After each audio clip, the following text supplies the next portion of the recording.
এখন যে খেলা শুরু হয়েছে এই খেলা ভয় দেখানোর খেলা। আমরা কি ভয় পাবো? আমরা কি চলে যাব? আগামীকালকে অনলাইন, এরপর আবার এখানে এসে বসবো, দেখবো কি করো। কারণ এইটা আমাদের পূর্ব নির্ধারিত কর্মসূচি। আপনারা অনেকেই আজকে আসেন, পরের দিন আসেন না, কিন্তু আমার এখানে যারা ভলান্টিয়ার আছে 100, এদের তো প্রত্যেক দিন সেই দুপুরে আসতে হয় এবং রাত 1টায় যেতে হয়। ওরা প্রচন্ড ক্লান্ত হয়ে গেছে। নারায়ে তাকবীর, নারায়ে তাকবীর, নারায়ে তাকবীর, নারায়ে তাকবীর, আল্লাহু আকবার, আল্লাহু আকবার।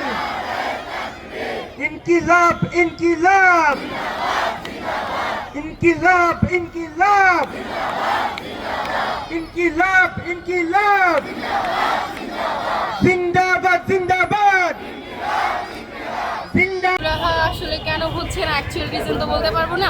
সুরাহার জন্যই এই যে দিনভর রাতভর আন্দোলন চলছে। আমরা চাই এটা দ্রুত একটা সুরাহা হোক। এখন সেই সুরাহা কেন হচ্ছে না তার অথেন্টিক জবাব অ্যাকচুয়ালি সরকারই দিতে পারবে, আমরা জনগণ তো দিতে পারবো না। আমরা জনগণ চাই হাদি ভাইয়ের হত্যার বিচার। হাদি ভাইয়ের যে শেষ ইচ্ছা ছিল তার হত্যা উনি যদি মারাও যায় তার হত্যার জন্য বিচার হয়। তো আমরা সাধারণ জনগণ হিসেবে হাদি ভাইয়ের হত্যার বিচার চাই। এখন সঠিক সুরাহা সরকার দিবে। নিরাপত্তা তো নাই বাংলাদেশে। আমাদের যে সাধারণ জনগণের নিরাপত্তা থাকলে হয়তো হাদি ভাই আজকে আমাদের মাঝে বেঁচে থাকতো। দিনে দুপুরবেলা একটা জলজন্ত মানুষকে হত্যা করে ফেলা হলো, তাও গুলি করে। নিরাপত্তা নাই বিধায় তো আজকে এই ইয়েতে আপনাদের এই আমরা যারা বিপ্লব করতে আসছি সেখানে অস্ত্রসহ পাওয়া যায় মানুষকে। তো পুলিশ তো এখানেই ছিল, এগুলো দায়িত্ব তো পুলিশের। আর সাধারণ জনগণ যদি এই দায়িত্ব নেয় তাহলে পুলিশের দায়িত্ব। আমরা সেটা তো অবশ্যই আমাদের সব জনগণেরই কাম্য যে খুব দ্রুতই হাদি ভাইয়ের হত্যার বিচারটা হোক। আমরা সেটার জন্যই আসলে এই আন্দোলনে আছি।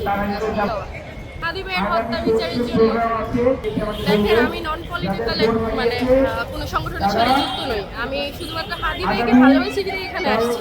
আমি কোনো পলিটিক্যাল প্রশ্নের জবাব দিতে পারবো না।